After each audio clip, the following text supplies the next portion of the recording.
Welcome back to another episode of Picking Up the Pixels RPG Love. I'm your host, Boston. Joining me as always is Mina.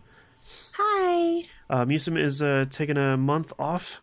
Everybody's busy. Everybody's got stuff going on. I know he has some personal stuff going on that we're keeping him and his family in our thoughts about. But he's taking a knee for this month. But that's okay because we probably have, we have some RPG stuff to talk about here. December's always a really hard month because it is, it just gets so busy. And usually it's not the RPG release month. But with all that in mind, why don't we start with you, Mina? What have you been playing this past month? So, number one thing that I've been playing a extreme amount of is Genshin Impact. Oh, yeah. This game takes up so many hours of the day for me. Like, are you playing I on think PC? At minimum. Yeah, I played on PC. Yeah. I'm amazed at the people who can play this game on their phone. I don't know how those people do it. I understand. Oh, go ahead. I understand like on console at least a little bit, but yeah. Phone sounds wild to me. Yeah, I tried it on phone because I was like, this was before I got my PS5. I was like, I wonder if it runs well over there, and it runs really nicely on my phone. But I never have a controller connected to it, so I was sort of like, I mean, this functions, but like I wouldn't want to do boss battles on it. You know, you might be able to get your dailies done if there aren't any of the time trial ones, but otherwise, it feels a little bit like. You know. Yeah, and I've unlocked world level 6 or whatever. Oh wow, okay. And I'll say this, like the difficulty of the game, whenever you hit the next world level, boy does it scales up pretty big. Yeah, it's a pretty big leap. Yep. And world level 6 is probably like the biggest by far, where I thought world level 5 was like somewhat challenging, but I could do like a lot of it kind of solo. World level 6, it almost feels like if you're not working with like high tiered plus 20 artifacts, it's like it's really challenging. I end up asking my friends to help me come in a lot, the ones that are also at world level 6. And a lot of times they're the ones carrying me through the content to like help me get better gear. Oh wow, okay. And I mean the difference is like I'm doing like maybe like 2 to 3k damage per swing on my weapon, and then my friend walks in and is doing like 10k per swing. Yeah, so like I desperately need their help right now to like do like my at level content. Right. It's not like I can't do it at all, but it requires so much time. And like if there's time trials or whatever, it's just not doable for me. Right. I know it's boiling down to, well, you just don't have enough gear, or like I'm not doing my builds correctly or whatever, but also the material requirements for a lot of things to like, I can't even get something max upgraded to the maximum that I have at the moment. Like it just requires too much. You know, I wish the game had a little bit, like, I don't know how they would do this because the game doesn't really have like a concept of item level or gear score or anything like that. But I sort of wish that the game could kind of take a look at your loadout and say like, well, I mean, you can go to the next world tier, but maybe you're not ready quite yet. Like maybe just do a little bit of boosting. Yeah. I think see, like, so for like the solo, or not the solo, but for like the dungeons or whatever, you can tune them down a bit, but the overworld, there's no tuning down the overworld. Right. So like all of my dailies and like anytime I have like stuff to do on the overworld, it's so much harder than it was on world level 5. Right. I end up more oftentimes than not just, you know, just go around like, hey guys, is anybody around? Does anybody want to help? Anyone want to hang out in the world a little bit? Just help me do some of my stuff, please. Just 10 minutes, I promise. So I've been having to kind of like just like keep an eye out for anybody who's available to help me. Right. And yeah, that's how Genshin's been going for me. I did pull on the new unit Zhongli or whatever, the Geo guy. I did get him. Nice. I do. So you can use him in his little story thing, which I won't spoil. But when I used him in his little story thing, God, he was so good. And I was just like, oh my gosh, I feel like I really, really want this guy. I don't have the ability to build him is like the thing. Like I shouldn't be doing that because it's kind of like you're not really helping yourself out by adding just another character to your roster who you can't build. Right. But I was like, oh, this guy's so cool. And yeah, it like. So, if you get a chance to use him, one his I don't know what to call it, the ability names. I know one of them's like a skill and the other one's a burst, I think is the difference. I think so, yeah. So, the elemental skill, he drops like a pillar that kind of like pulses like geo energy. Ooh. And so it does target enemies, but what's really cool is like it will spit out those little geo shield things or whatever whenever it hits an enemy. It seems, or it's something along the lines of like it's spitting out geo energy shields. I don't know if you have to do something as well, like maybe hitting an enemy inside that. Well, whatever it is, it spits out shields. It is great. Right. I love that. That's a good synergy, man. Right?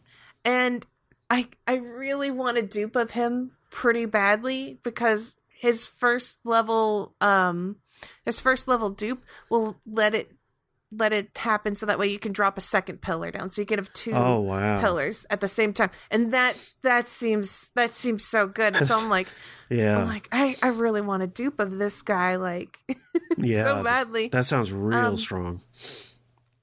So if I could like make one suggestion to this team, and like this is something that Epic 7 does, like once every 3 or 4 months in Epic 7, you can... I'm sorry if you guys can hear my cat screaming. I don't think I can. Okay.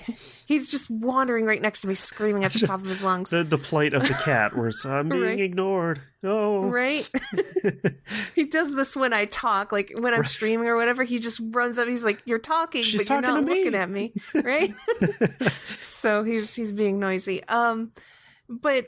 So, like, the thing is with Zhongli, just, like, the dupes and everything that I really want just one dupe. I don't want more than one, like, well, it would be nice to have more than one, but, like, that one dupe would mean the world to me right now.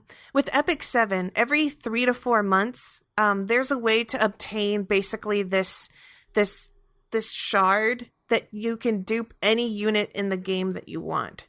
So, right, it's like a global upgrade material. Yeah, it's a global dupe, basically. Yeah. And it's for any unit in the game, including limited units, which is what I usually use those dupes for. Oh, right. Because it's like, do you, like, as a free-to-play player, do you have a chance of getting, like, you know, maximum dupes for a limited unit? You're lucky Probably if you got not. one of them. Right? Yeah. So I usually, like, take this, like, little mirror dupe that you get, like, once every 3 to 4 months. It's a very long time, I understand, and it's frustratingly long, but it's like, well, it's a free one. You can get it pretty easily. So I like that. And I think, oh gosh, I wish Genshin had something like that. Just, I don't care if it takes me 3 to 4 months to get this one dupe. It would mean everything to me. It'd be huge. Yeah, I feel like Final Fantasy Brave Exvius did something like that too. So I wonder if that's becoming a standard where it's, like you're saying, like once a quarter you have your spring event and you have your fall event, and you know you could start working towards one of those things. That'd be really nice. And I feel like Genshin especially would benefit from that sort of thing, considering that unlike a lot of these other games where units get added to the pool, these 5 stars never get added to the pool. They're gone forever until we see them again. So like all of these units are technically limited if you think about it. So once Zhongli's banner ends, until he comes back again, you're not going to pull him anymore. Right. And they haven't really so far said like, oh, he'll be back this time next year. It's like, no, man, like keep trying. We don't know. Yeah. We don't know. So I would really like another copy of a Zhongli because I think that double pillar thing sounds so nice. It does, yeah.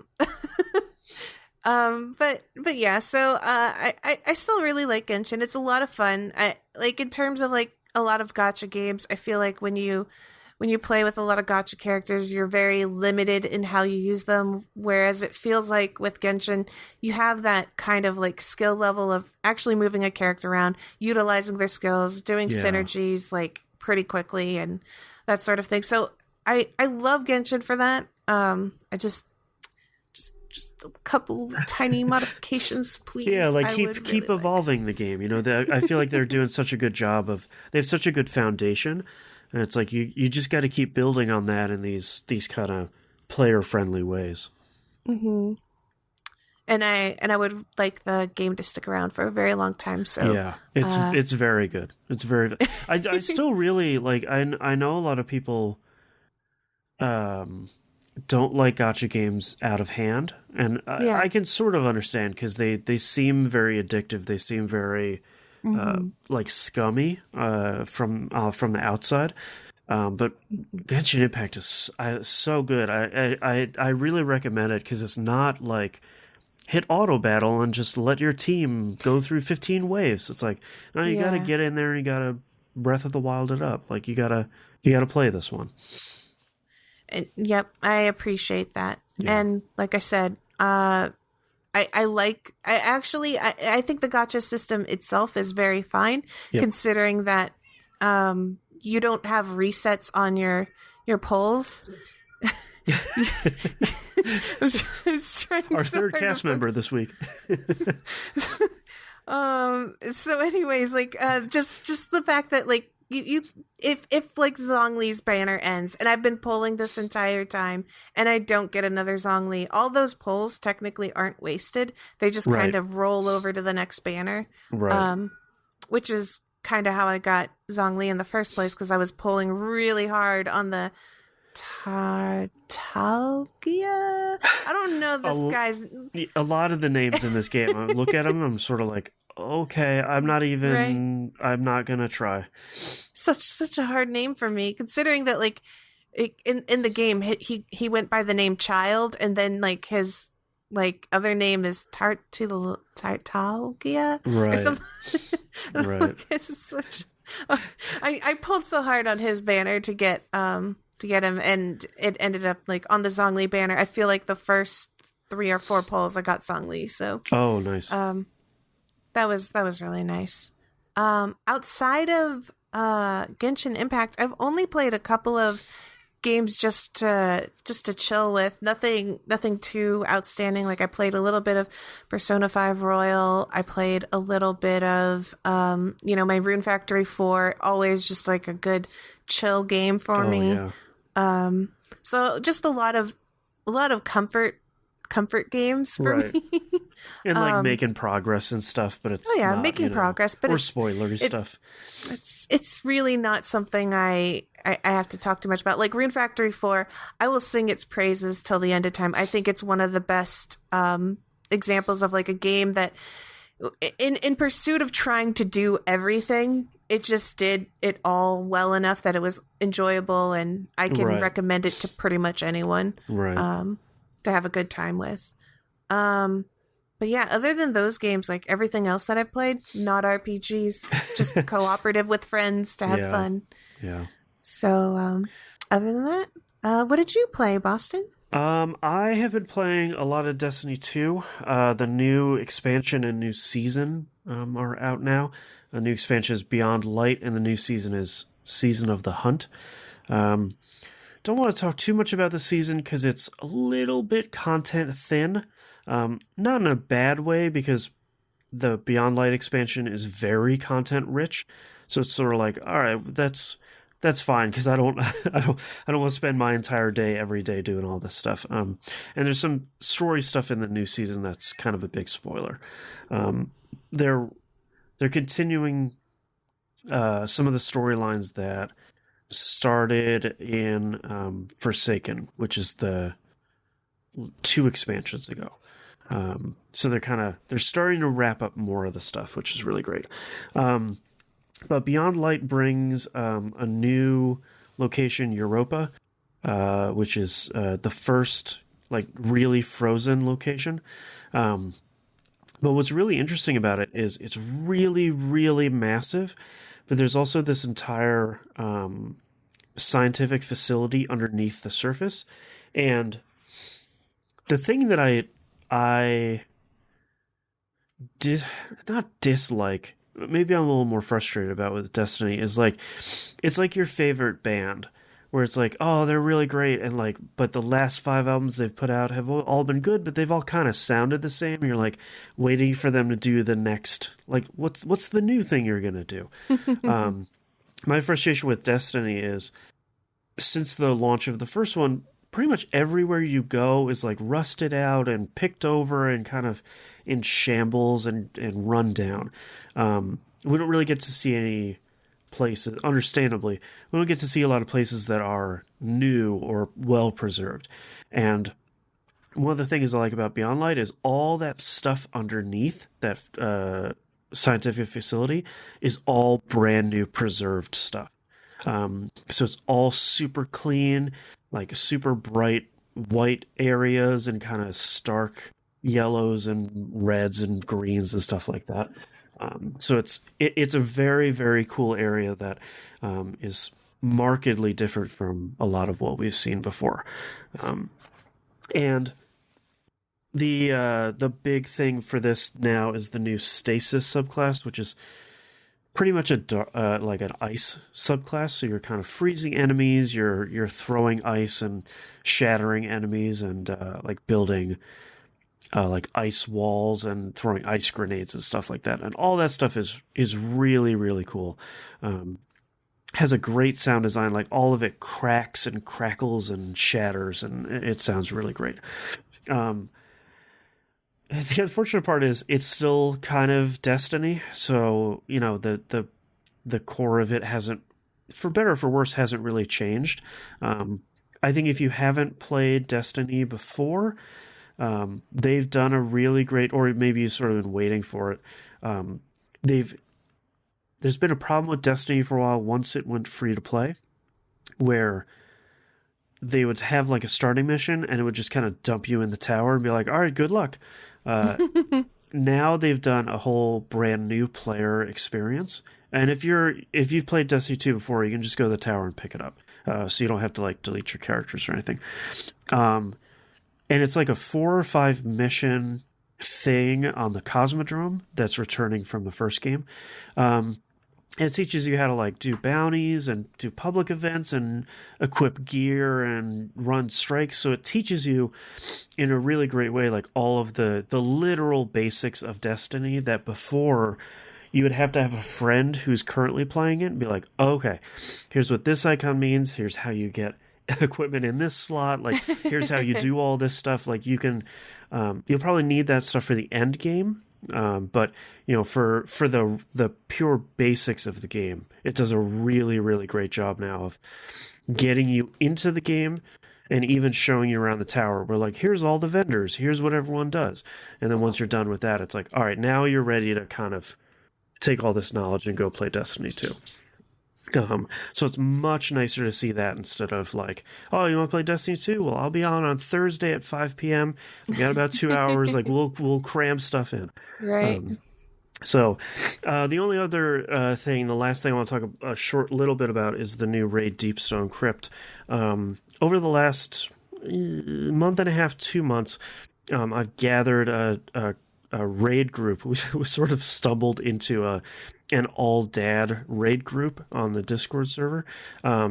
So we were running a whole bunch of the old stuff before they disappeared and they got vaulted. And we're lucky enough to have a raid group that is able to run the new raid as soon as it comes out. So for the last 2 weeks we've been running it, and last night we did our second run. We got about halfway through, about 3/4 of the way through, because it's Friday night. We're all tired. We usually give it like 2.5 hours to kind of get through it, and after that, we're all kind of yawning and feeling a little punchy. So that's been a lot of fun. It's a really great raid. So far, I think it's one of the better ones that they've put out. It feels. It's hard.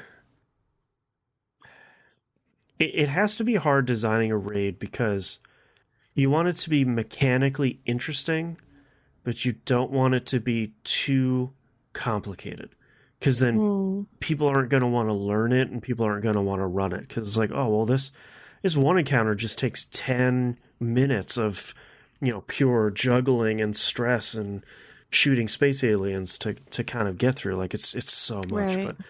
But so far, the second encounter in there is the hardest one, and even that one isn't too long. I think it's like 5 minutes at most.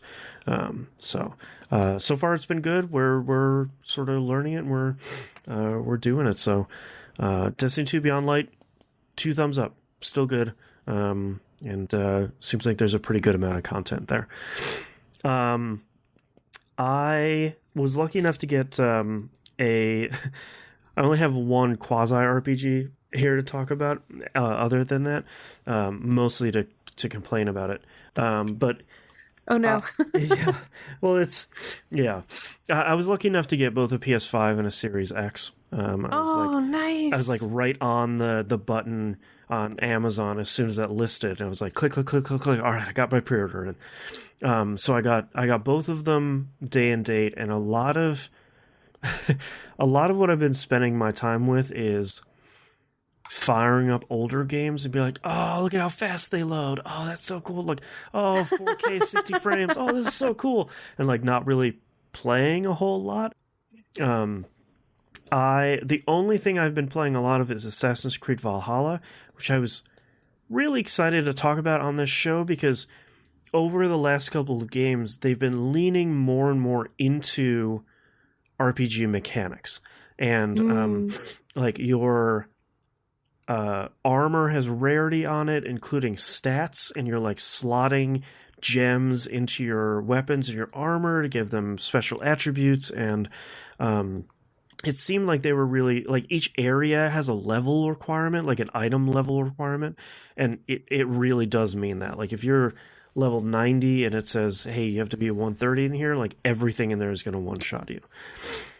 The problem, though, is the game even gives you experience, because how the leveling system works is, when you get enough experience to gain a level, it gives you 2 skill points for this like massive, not as big as I don't remember what that Diablo like game, Path of Exile, not as big as Path of Exile, but like a really 3 different massive skill trees, and every time you put a point towards a skill, it gives you a level. So you put 4 points in there, you're level 4. It's a little weird.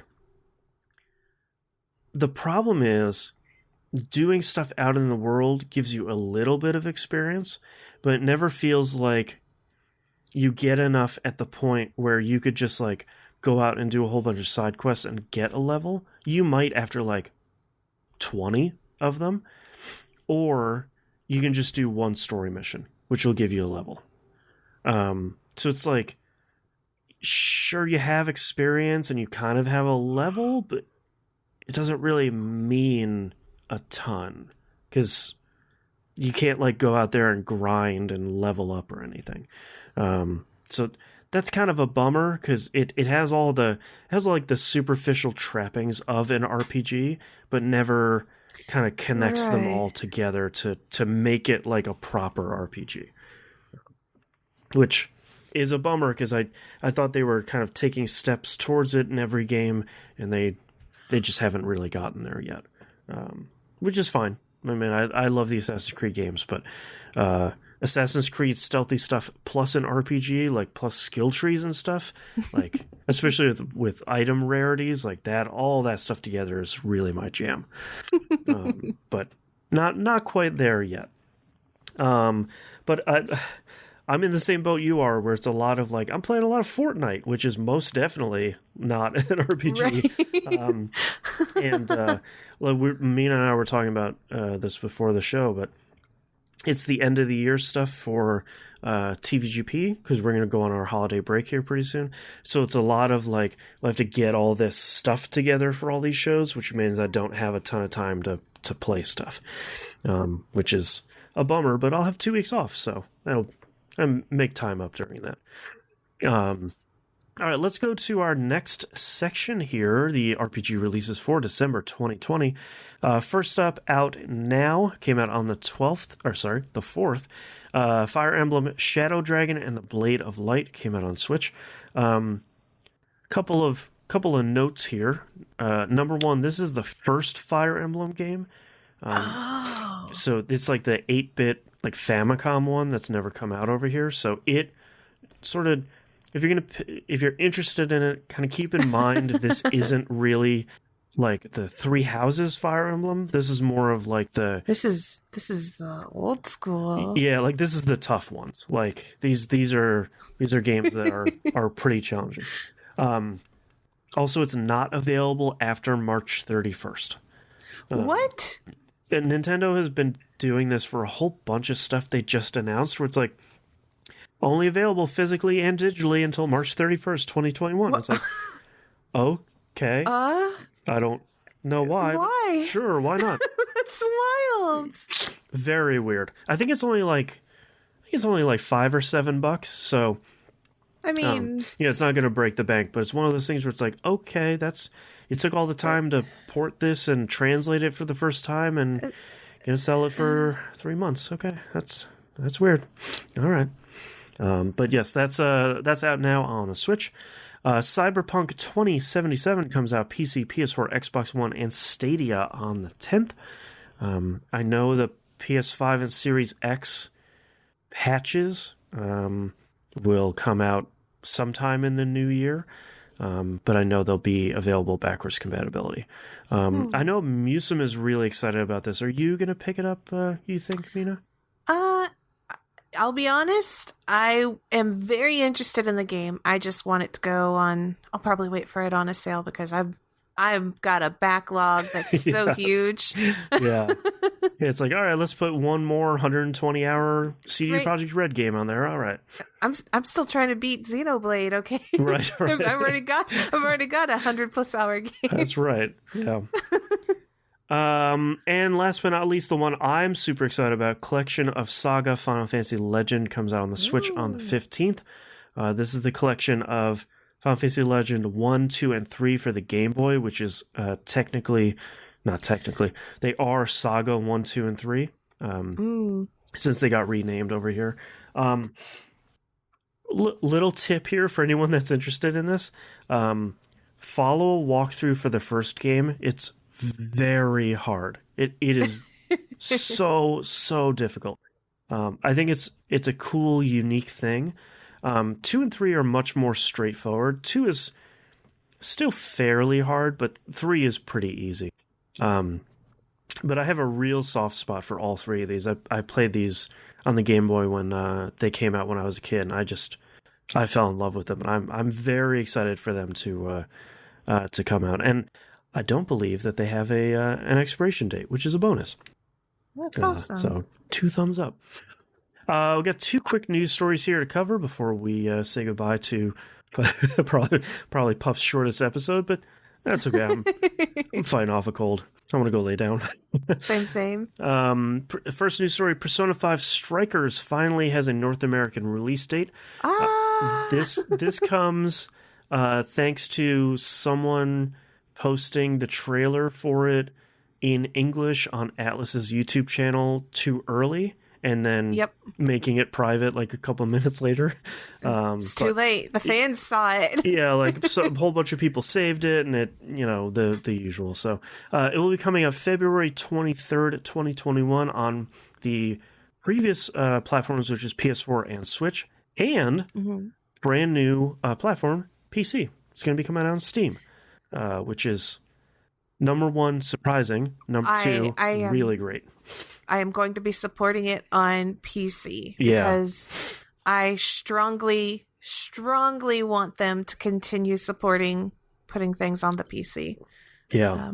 And it'll look the best. I mean, it'll run the best. Well. Like it'll be. Persona 4's ports seem to be really great. So that's really exciting. And the trailer, which I think is still not listed, did feature an English voiceover track, so I think that makes a lot of sense as to why there's sort of a delay between the PC version and between the English voiceover and the coronavirus has been affecting development pretty incredible amount. So I'm sure that all kind of I think we were all sort of starting to bite our nails where it's like, oh no, are they not going to bring it out over here like that? Oh, that'd be real bad.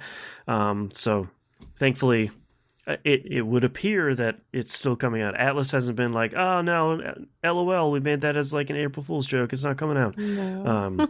So fingers crossed. The only other news story we have here is there's a couple of BioWare departures. Mark Dara is leaving, along with leaving for the second time, I think, Casey Hudson, which both of those are pretty high publicity people within BioWare. That what was Casey Hudson working on here? Hudson was the general manager, and Dara he's leading up Dragon Age 4. So it seems like someone else has sort of stepped into the Dragon Age 4 role, which is not exactly an enviable position after what happened this week with a certain Dragon Age voice actor. Yep. Which is just real bad. But it's sort of interesting because Dragon Age doesn't seem like it's been in trouble. It just seems like maybe they're having a hard time figuring out what the next step of the franchise is. Especially after Inquisition was received so well and Mass Effect Andromeda was received so poorly. And Anthem is in a reboot phase, I guess is probably the best way to put it. And the Mass Effect Legendary Edition is really the only other thing that they have going on that's big. This article says they're still supporting Star Wars: The Old Republic, which I totally forgot about. So that's probably doing well for them. But I wonder if this was a good time for them to step out, where it's like, yeah, BioWare's kind of in the middle of a whole bunch of stuff, and maybe some stuff is floundering and having trouble. So, Hudson said wants to, quote, start by rediscovering his creative passion through more personal work, end quote, after he leaves. So, wonder if he came back to BioWare and was like, yeah, man, this is still a big company. This still sort of sucks. All right. See you guys later. So yeah, kind of a bummer that their two big peeps are leaving here, but hopefully, the thing that I really care about is hopefully they take their time on the next Dragon Age, and it launches in a really solid state. I don't think it needs to be like Game of the Year, but I just want another, fairly large, fun to play, not 500-hour Dragon Age game, and I'd be pretty happy. So, but that's all of our news stories for this month, and that's our episode. Get you in and out here real quick with a bunch of. Next year will probably be better for RPGs.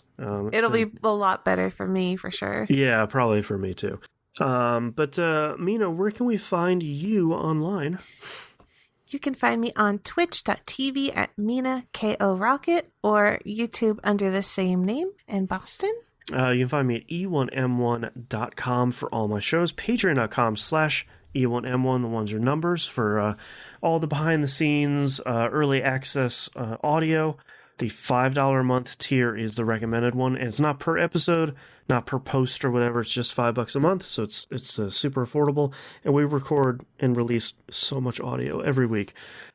So I think most weeks usually get at least 3 episodes, if not 4, that you're getting over there. This show's I forgot to mention this show's page, pickingupthepixels.com. Everywhere to find and follow us is on the right hand side of the page. And that's all for this month. We'll see you all next time. Bye. Bye.